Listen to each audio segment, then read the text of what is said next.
Hi there, it's Kevin with RogueDeckBuilder.com here with this week's episode of Market Monday. This week we're going to have two Market Monday videos. One will come out early today. Well, I guess it's not too early, but then I have to head to the store, which most of the data is on my laptop from a video that I've been working on for quite some time before I got sick, which is a top 10 video of cards that you should invest in from Frontier. And I think that I'm going to target cards under the $2 range. So in this video series, I'm going to target some cards that are over the $2 range, and then we'll have another top 10 video coming out later today, so be looking forward to that. Before I get onto the subject of Frontier, which is going to be the main focal point again of this video, because I think it's the most relevant when when we come to cards that I see potentially going up, we're going to talk about this recent buyout. I don't know who's behind it. There's got to be a conglomerate of either speculators or stores, or it could just be finally supply and demand stripping out or demand stripping out the supply. But I highly doubt it. I think these are very targeted because you can see on our screen here a card called Forbidden Orchard, which was just barely reprinted in the Commander format. So there should not be a lot of demand for this card right now because a lot of people have plenty of them from the Commander format, or the Commander sets that just came out.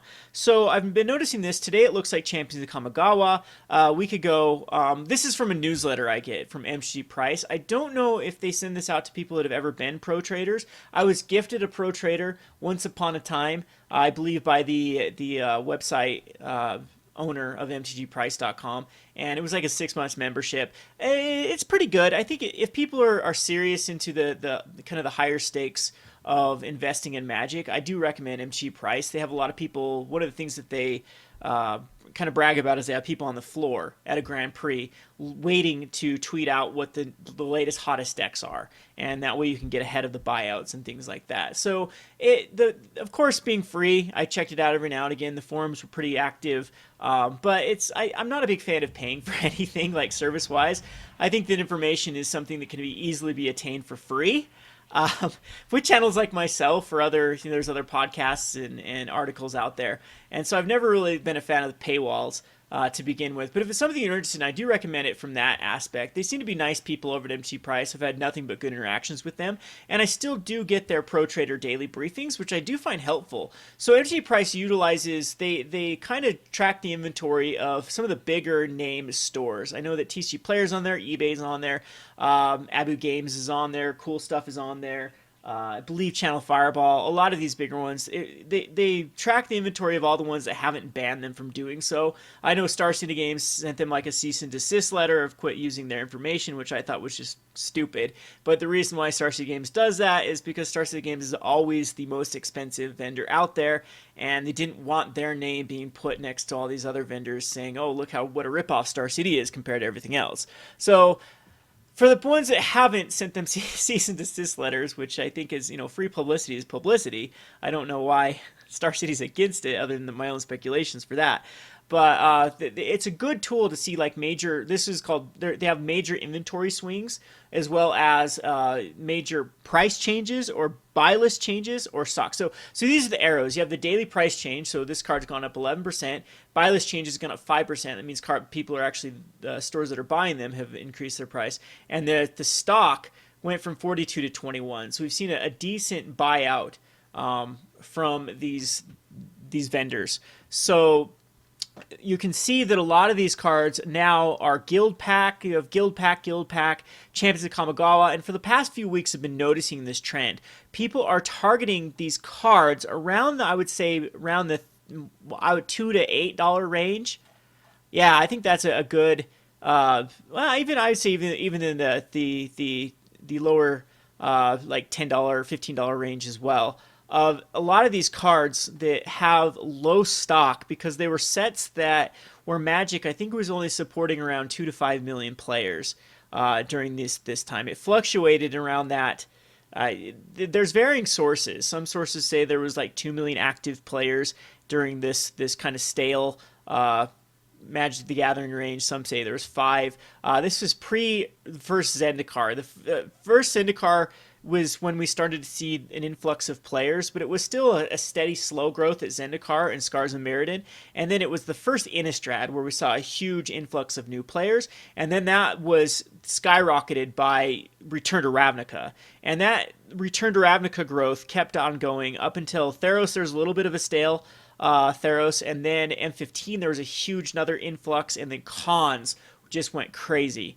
And so that was kind of the height of the Magic growth. And now we're starting to see a stale growth, but I mean, with 20 million players, 25 million players, whatever the stat is, that's a significant amount of players. It seems for every person that leaves the game, we have a new player entering the game. So I still think that's quite healthy. I mean, as far as if we can compare it to other sports, baseball has been that way for a long time now. Same, golf has been on like the decline, and those are still very healthy sports. And so I think Magic is still a very healthy game or sport, whatever you want to call it, as far as new players coming in for every player that quits the game. So, but these ones particular were sets that were only printed for that 2 to 5 million range. So you can see that the demand, even if there's a slighter demand, there's that many more players. So percentage-wise of, say, like 10% of players actually want this card, or even less, say 2%. Well, 2% of people that wanted the card when there was 2 million players can translate into, if you times it by 10, would be the equivalent of 20% people wanting it. And so the supply is going to dwindle and dwindle and dwindle and not meet the demand, and prices have to go up. And so a lot of these are kind of these particular cards. You see them mainly in EDH. Hall of the Bandit Lord, I know, is a very, very, very, very, very popular card, and a lot of commanders that want to do commander damage, especially, or just want to have haste. So like Krenko-based decks love this card. Skittles. I've used Hall of the Bandit Lord in plenty of those type of decks where it's very, very pertinent that my commander gets haste. So Forbidden Orchard was one of those cards you see every now and again in combos in Legacy and in Modern. I've built some Modern decks, but I think this is a mistake, and I think I showed that the short-sightedness of some of these investors, that they're picking up cards that were just recently reprinted. So this one's going to bite them, I think, because Forbidden Orchard should not be going up right now. It should only be going down in value as it was reprinted. I believe Exotic Orchard and Forbidden Orchard, I believe, were reprinted. Maybe I'm wrong here. So then we have like cards like Angel of Despair and even the Souls of the Faultless, which is just a huge commander-based card that they're targeting. The Anthem, the guy's Anthem. This isn't really much of a commander-based card, but it's still a card with low supply that does hold a price tag. So the first one they targeted was 8th edition, and then they targeted the Darksteel block, and now it seems like they're just going down the list. So I just wanted everyone to be aware of that. I don't know how I feel of that sort of mentality. I think it's actually a mistake, because is Wizards' reprint policy going to change in the future? Because 2016 was the year of reprints, and it was the year of reprints from these particular sets. Commander 2016 had so many reprints, and I don't see that Commander 2017 is going to be any different. And any card that's over the big thing about the Commander 2016 is they didn't have a lot of like doubling season type cards that were reprinted. There wasn't like this like $80 card or $60 card that was reprinted. They targeted a ton of $5 cards.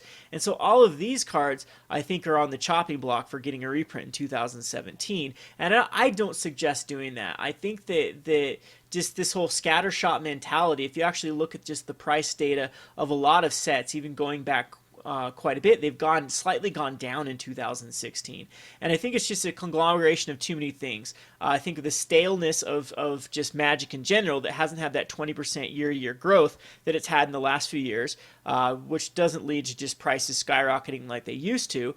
With the reprints being the second problem, and just the sheer amount of product that Wizards has put out in the past year. We've had so much people actually spending money rather on singles than spending money on box sets, just because they get a better worth of their money that way. So I think that the investing in card singles, I mean, you can go check Alpha Investments absolutely hates investing in card singles for this very reason, that just box sets, once a set is opened, it's gone and out of the stock, and that's one less supply. And there will always be a market for people that just want to buy boxes. Every GP I go to, you can go find a table of some people drafting some obscure set just for funsies. I mean, it's the only opportunity they can get enough people to do so, meeting up with friends and whatnot at GPs. So, I mean, that's one less box in circulation. Now, there has actually even been some speculation about, well, what if Wizards just starts reprinting sets? I mean, it's never been in their policy not to reprint a set. And I think that is actually more than likely going to happen. That's how they kind of keep the supply healthy on MTGO, is by reprinting sets, like doing these what they call flashback drafts. And man, I just really think it's a matter of time before they jump on that. I suggested it during Innistrad. I said they should have reprinted Innistrad and had a block called Planar. And so just anything from, or a format called Planar, where you can only play cards from the plane. And so maybe not just redo the set, but print a bunch of cards that were in that plane, and then they can go to core sets that had particular themes and reprint some of those cards. I think that still would make a phenomenally fun set.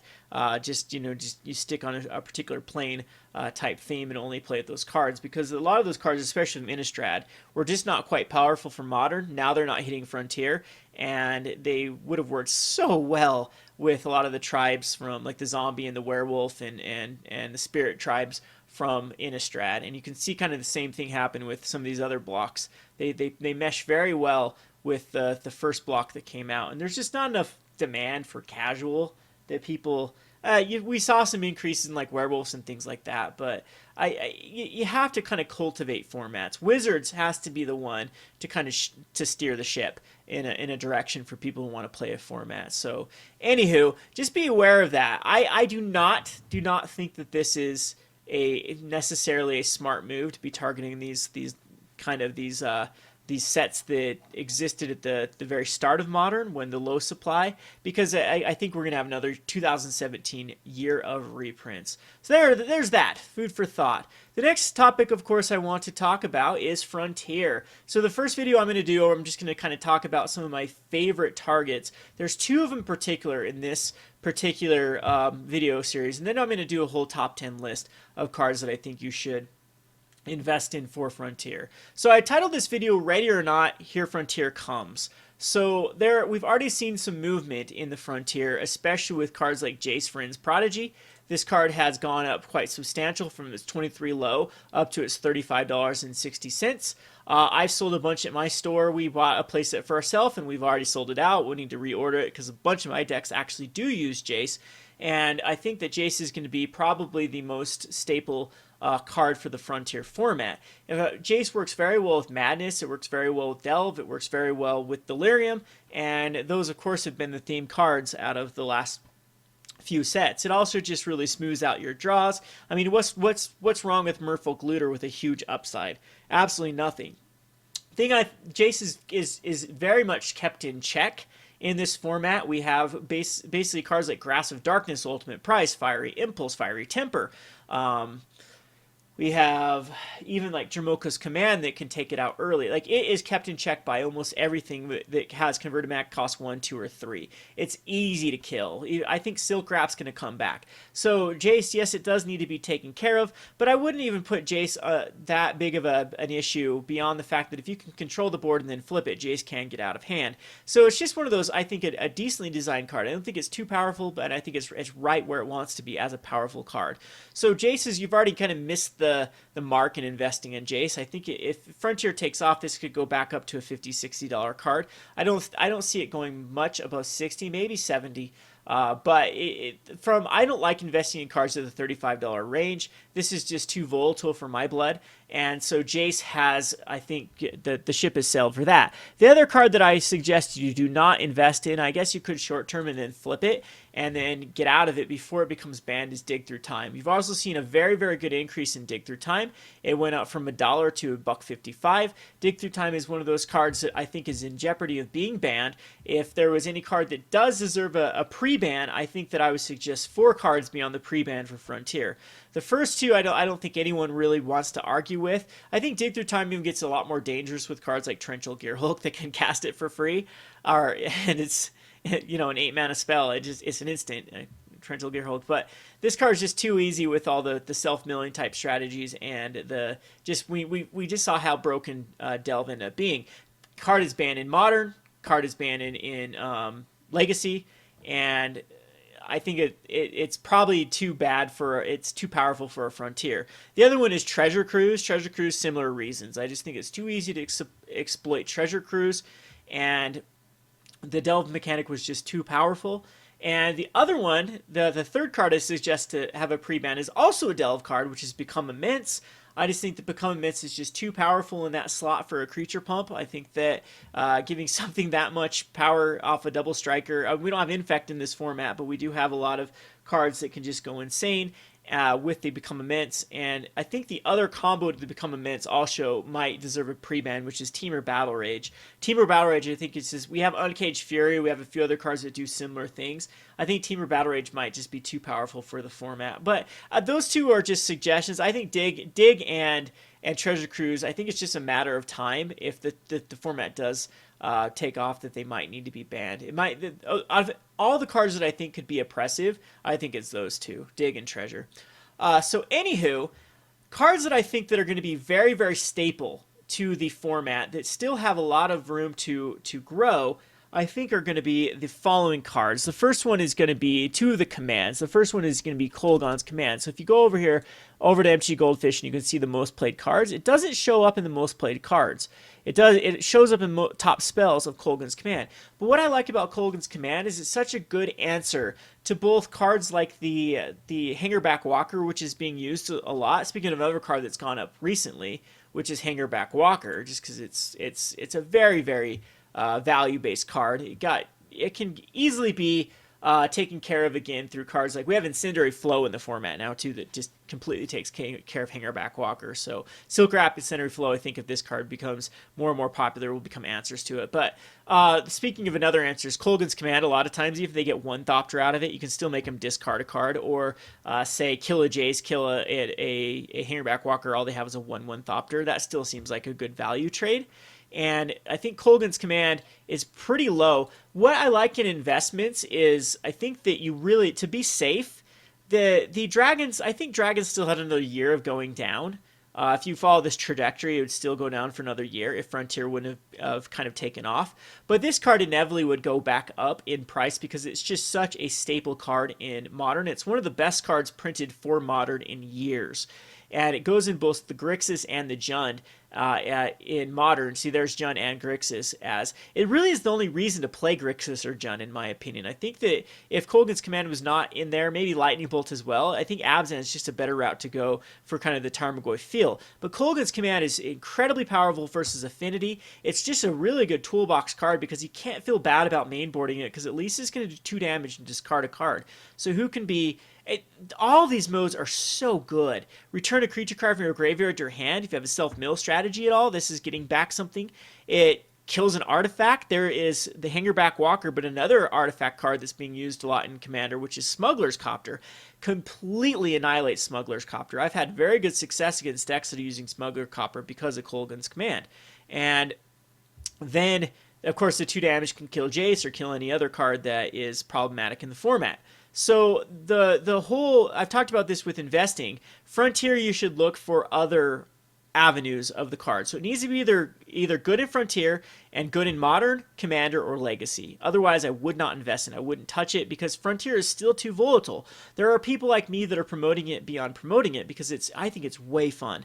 And we've had some people kind of our store kind of begrudgingly like, I don't want to play it, but even some of the heavier Modern players are like, well, I'll give it a shot. And so it's becoming more popular. In fact, we didn't have it sanctioned for Friday Magic this week.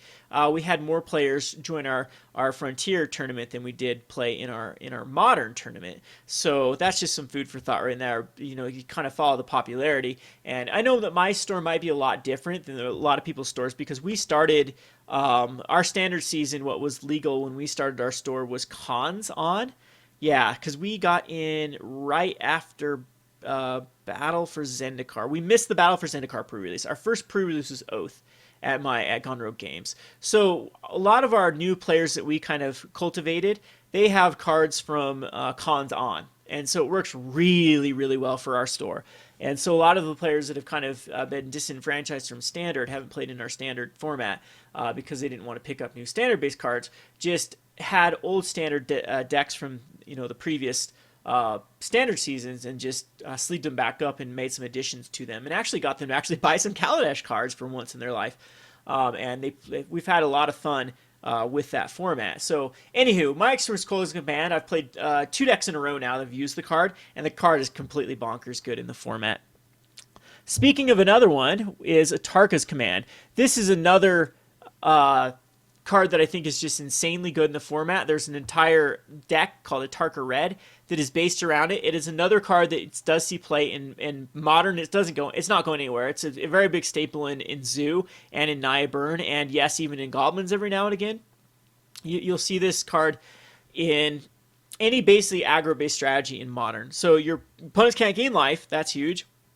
For a turn, deals 3 damage to each opponent. That's huge. I mean, right there, that's usually the 2 modes. And then the other ones don't get played as much, but in the go wide strategies, creatures you control get +1/+1 in reach. That's huge. It gives all your tokens +1/+1, so you can do 3 damage and +1/+1. Atarka's Command is for 2 mana. Is probably has the most, if not the most, is up there for how much damage it can do off 1 card. And so I really like the Atarka's Command. It's not going anywhere in Modern. Atarka Red is definitely proven itself. It's so fast in Frontier, and it can definitely fit in different strategies, whether it be go wide or even in the let's pump up 1 creature and do enough. I mean, even with just a Monastery Swiftspear, this card is doing 4 damage. It's giving a Monastery Swiftspear actually 5 damage. It's pumping up your Monastery Swiftspear and pumping it up with its natural prowess, and then doing 3 damage. So that's not a bad turn 2 play, even if you have multiple copies in your hand and just want to get in for some damage. So I really like Atarka's Command at $5.40. I know that usually I don't like to target cards within this range, but these are the rares that could just go crazy if Frontier takes off. The other card I really like as well is the last one. Is the last command that I like is Dromoka's Command. Dromoka's Command is $1.60, so it probably will make my list of cards I think that people should invest in. The reason why this one's lower than the rest of them is it isn't played as much in Modern and in Legacy as the other 2, and it also is printed in an event deck. So of course that's going to hold it back, but this does see play every now and again in Modern, as it does destroy enchantments and fights creatures, and it can prevent all damage from an instant sorcery spell. So all of those are quite good in the format. All 4 of these modes. The Hardened Scales lists that are coming out again, Dromoka's Command is probably going to want to be in these, and it never feels like a dead card. I've played it in Modern before, and I think it is on par with powerful enough for Modern. So those are the ones that I really, really, really think that are great picks right now. A few others that I'm not going to talk about in my video is I like the Dragon Lords. The Dragon Lords, if you come over to commonly played cards, you won't see them, but they are in an archetype of if you go over to the metagame for Frontier, we see a lot of these dragons based. So Esper dragons here. We have I think that this multicolor aggro had some dragons in it too, and even the teamer list. One of the teamer lists I thought had the other dragon. Nope, not this one. That's a pretty cool list, by the way. But anywho, there usually has been a lot of, now I can't find one, but here's the Esper Dragons list that I really like. But Dragonlord Ojutai, this is another card that sees play every now and again in Modern, which is $3.40. That is insanely low for this card. This card is hit all the way up to, at times, up to $30. It's come close to it. It sees play every now and again in the Modern format, and it does see play, heavily play in a lot of commander-based strategies. It's a very, very popular commander. And so I think that these are kind of like you can't lose on the Dragon Lords at this time. So Dragonlord Ojutai, Dragonlord Silumgar is another one I really like. That one was in here, and I think that it's going to go in Toolbox. One of my favorite things right now is to go Eldritch Evolution off of a Siege Rhino to Dragonlord Silumgar. You lose your Siege Rhino, but it's already gained you 3 life, and then it perfectly fits that 6-drop to get Dragonlord Silumgar. You grab something there, Dragonlord Silumgar, and you just feel so far ahead at that point. So I really like the Dragonlord Silumgar. So Dragonlord Kolgon actually seems pretty good. I like the other Kolgon, the Storm Fury, better. That one will probably most likely make my video for cards under $2. But the last card that I think everyone should be picking up with, which I think is really, really good in the format, is Sorin Solemn Visitor. Sorin Solemn Visitor is perfect in these Mardu-like lists. You start seeing it like crazy in Frontier. And one of the reasons why I'm talking about this is I've sold out of Sorin Solemn Visitors at my local game store. One of the very first things people have done is built like humans or warriors, and even like black-white humans. Black-white humans is actually pretty powerful. There's enough of them to actually make it worthwhile. But Sorin is insanely powerful, and even Abzan. So Abzan aggro, black-white warriors, lots of even control-based lists with Secure the Wastes. This card can just it really does everything you want it to do. Gaining life is huge in this format. There's very, very aggressive decks. So if you gain like 7 life off of swinging in with cards like on a backswing, you can usually like time walk the aggro decks for a turn, and then they have to really think, okay, do I want to swing back in again, or do I have to play kind of defensively, or do I have to attack into Sorin at that point? And then Sorin is just absorbed 5 damage, and then in even control-based strategy, you can start just pumping out vampire tokens and then going from there. So I really like Sorin as a pickup. I think $3.75 is really, really cheap for this card. It hasn't had another printing. This wasn't the one that was in any sort of dual deck, and yes, it was the one thing that it was in Cons of Tarkir, which has been opened like crazy. Speaking of cons, I think the Fetchlands might. I hate saying this, but because if people have been watching the Market Monday video for quite some time know that I've hated Fetchlands. Hated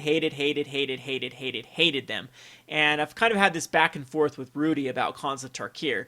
He has a t-shirt that he's even printed, Rudy from Alpha Investments, called It's All About the Fetch. And I said that's the most ridiculous thing ever because it's not all about the fetch, because by the time that these cards can ever start to gain value again, I guarantee Wizards will reprint the Zendikar Fetchlands. And then it will just make these spiral down. And again, Rudy got lucky. I'm going to say that right off the bat here. Rudy got extremely lucky that Frontier is a thing, because now it's making his Cons of Tarkir investment look like it was meant to be, like it was destined, like he was a genius. And I think it still was one of the worst investments ever. Let me just talk about that really quickly. One of the reasons why I kind of like disagree a lot with Rudy from Alpha Investments, or just kind of turn my nose up to it, is he gives out advice that I think is only relevant to people that can get distributive prices. Yes, savvy people can find hookups and find distributors, find people to sell them for cheap, but when he was telling people to invest in Cons of Tarkir, they're already at $105 a booster box, and then they went up to like what, after the massive buyout from his fans,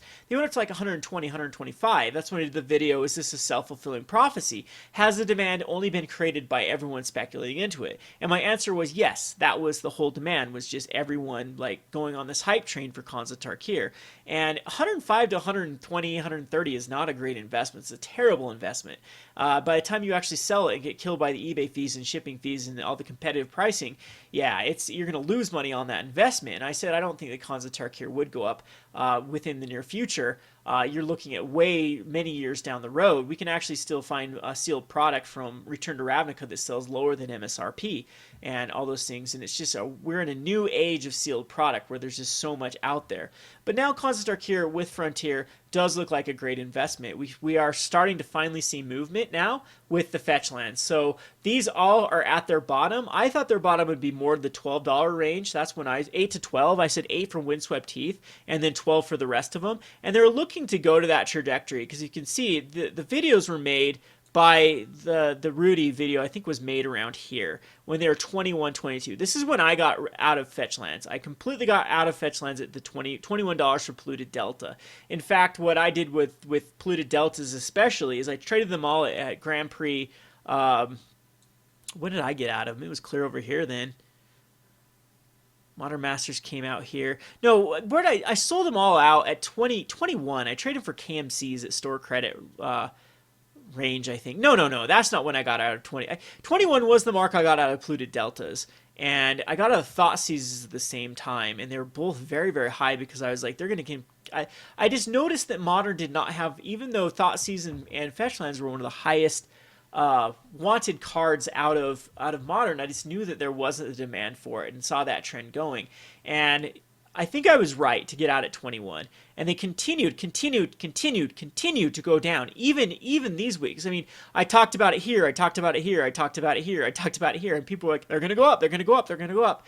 And now is when I'm going to tell you, yeah, they've probably stabilized. And so I'm a little bit disappointed because I wanted to get back in on the fetch lands around the $8 to $12 mark, and they did not hit that because Frontier is actually blocking them from going down. The demand, even at my personal store, we've sold out of fetch lines again, just from the Frontier players. So it's the thing is though with Frontier, you don't absolutely need them. In fact, they're kind of awkward. They're not nearly as good in Frontier as they are in Modern because you can't guarantee that first turn dual land into play untapped. And with cards like Jace, Friends, Prodigy, needing to have an answer, it's kind of awkward to put in a tap land. So a lot of people are actually liking the Pain lands, which is the colorless and 2 colors, and the fast lands out of Kaladesh, rather than going into the heavy fetch lands type strategy. You know, fetch lands do work with Delirium and with Delve, so there is that. And there's some other cool implications with the polluted deltas or the fetch lands in this format. But anywho, they are starting. We've sold out at my store. Everyone wants to use them, especially the 3-color decks. For the only thing I think we have left is Bloodstained Mires. We have so many of them for some reason, but I'm sold out of the rest of them. So I've actually had to reorder a bunch of like polluted deltas. And I'm kind of frustrated they didn't get to go down to the $12 mark when I was going to go all in on the fetch lands. So now it's actually looking like Khans of Tarkir booster boxes will stay around that 103. It looks like you can still get them for $110. I mean, the hype was real. And back to the whole alpha investments whole thing, like that's the only thing that I think he's a little bit disingenuous about is when he talks about investing, he's even getting them for lower than distributor prices. A big mass seller like Rudy or Darium CCG, they have hookups that even I, as a small tiny local game store, do not have. Sometimes they can even get booster boxes for less than you can get them from Wizards, because usually Wizards is the low of the low of the low at $72. I think they bumped up the prices though. It used to be $72 a booster box, and then in distributors you'd get them for like 80, 81, 82. I think it's 78 and 83 now. Most distributors can get a booster box for 83, and then directly from Wizards is like 77, 78. And anywho, sometimes there will be distributors have overstock of these, and maybe I'm thinking Rudy probably got into Khans at like 64, like that low. I'm telling you, right after rotation. And so when he gives the advice, pick up Khans, pick up Khans, pick up Khans, he's already picked them up at this insane low distributor price. It creates that artificial demand for it, and people are buying it at 105. I just think there's a lot better ways to park your money than going from 105 and now your investment's down to like 110. I always see them every now and then. It is hard to find these on eBay, the Khans of Tarkir, but the fetch lines still do exist as expeditions, of course, in the Battle for Zendikar set, as well as they are in the Fate Reforged. And I think you get 2 to 3 per box in Fate Reforged, and you get 4 to 5 in Khans. And so if Khans ever does become double the value of Fate Reforged is just as good of an investment if you're just looking for fetch lands. Now, the mythics and rares are a little bit better in Khans of Tarkir as well. You still have Siege Randall, you also have Sorin, like I said, and there are a ton of cards in that particular realm that are worthwhile investments now this Frontier format is taking off. But anywho, that's just a little bit. I know I'm all over the place as usual. This video is more like a podcast than anything. I know I've had people there. It seems to be either people hate the format or love the format. They either hate my rambliness and say that I need to be a lot more focused, or they love it that I just completely, without any sort of a filter, or I just speak my mind about things. And yes, it can get a little bit convoluted and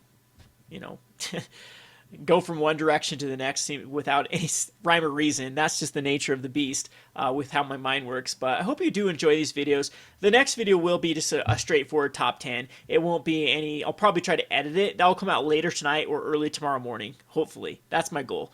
Anyway, I hope you enjoyed this Market Monday video. This has been Kevin with RogueDeckBuilder.com. Thanks for watching.